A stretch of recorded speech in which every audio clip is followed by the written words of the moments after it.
Priority right now, it seems, is evacuation.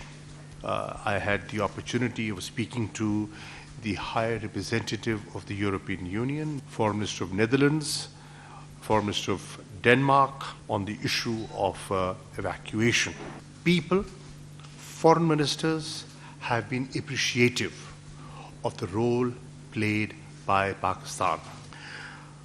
We've set up a cell, evacuation operation cell at the Ministry of Interior.